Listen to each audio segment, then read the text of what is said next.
Hi there, welcome to part 6. This is Nail the Pattern Actions.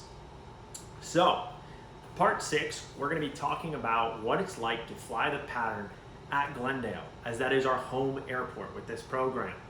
There is a little bit different of a procedure when you're at non-towered airports, but we already kind of talked about that with the calls, but the actual getting set up is going to be exactly the same.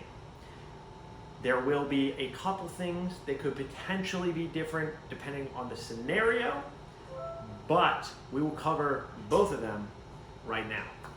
So let's hop in. So the first thing we want to do is we have received our departure clearance or takeoff clearance, and we want to clear final. So we're going to look at final, make sure there's no aircrafts coming.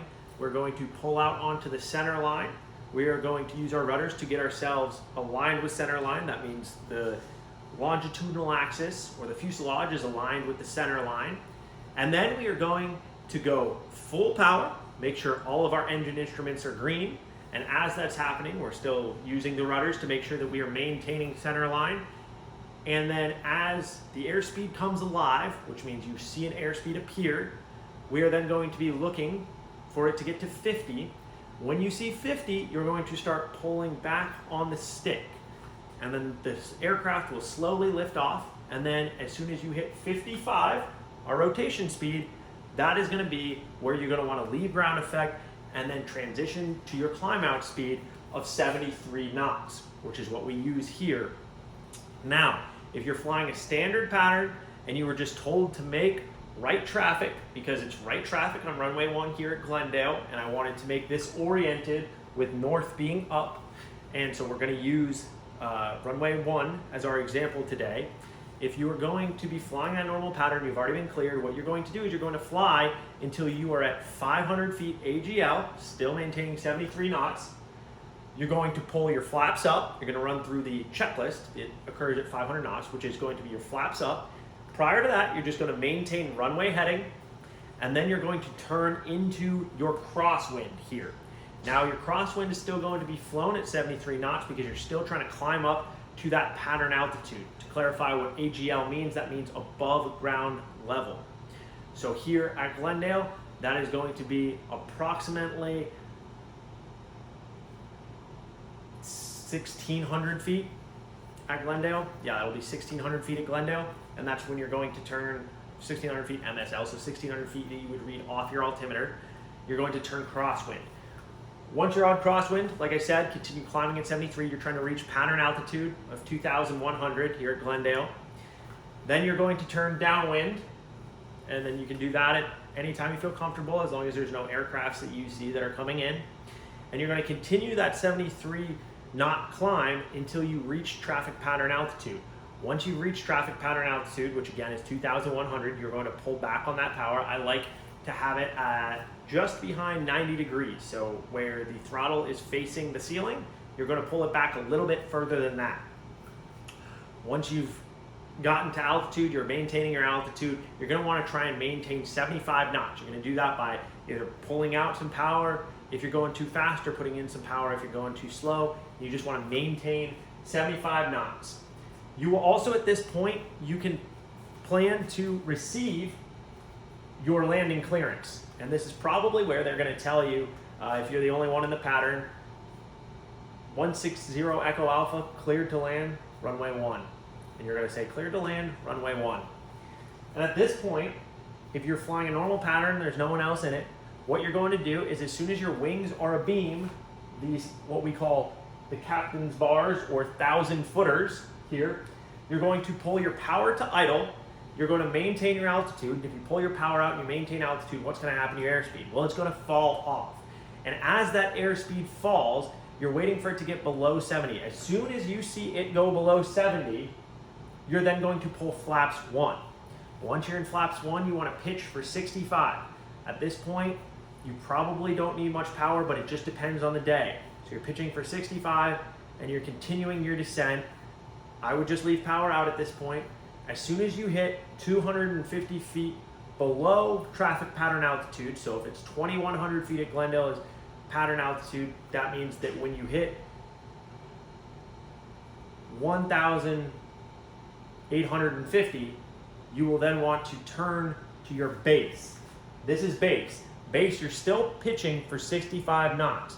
And what you want to do is you want to continue flying that base until when you think that you can make the turn, you're going to line directly up with final.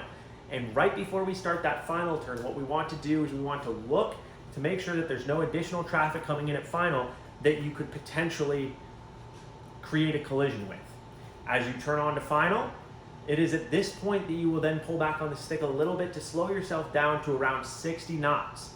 Then we will come in for landing. As we get closer and closer, we want to follow the Pappies, which are at Glendale.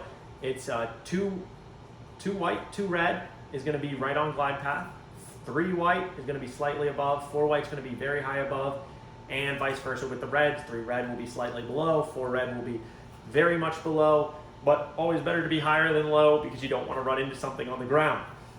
As we see the runway kind of expand in our field of view, that's when we're going to want to start our round out. As soon as we start that round out, we just kind of want to hold that position. Just kind of hold the attitude of the aircraft.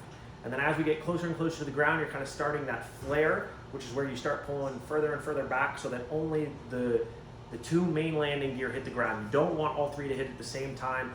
The nose gear is not meant to take a beating like that. You really just want it to be those 2 that touch the ground. Now, let's say that they actually gave you a different scenario here, or let me give you a different scenario. Now, you're taking off and you are flying in the upwind, and he says, I'll call your crosswind.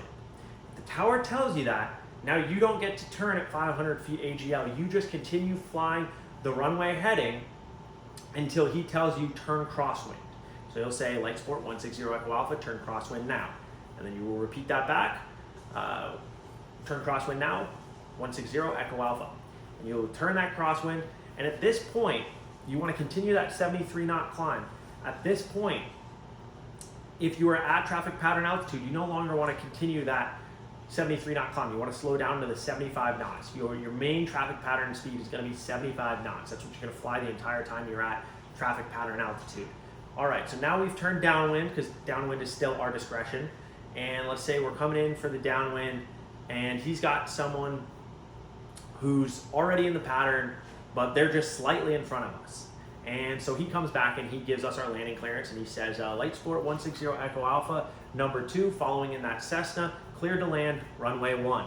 Well, now we're following in a Cessna that's in front of us. So what are we going to do?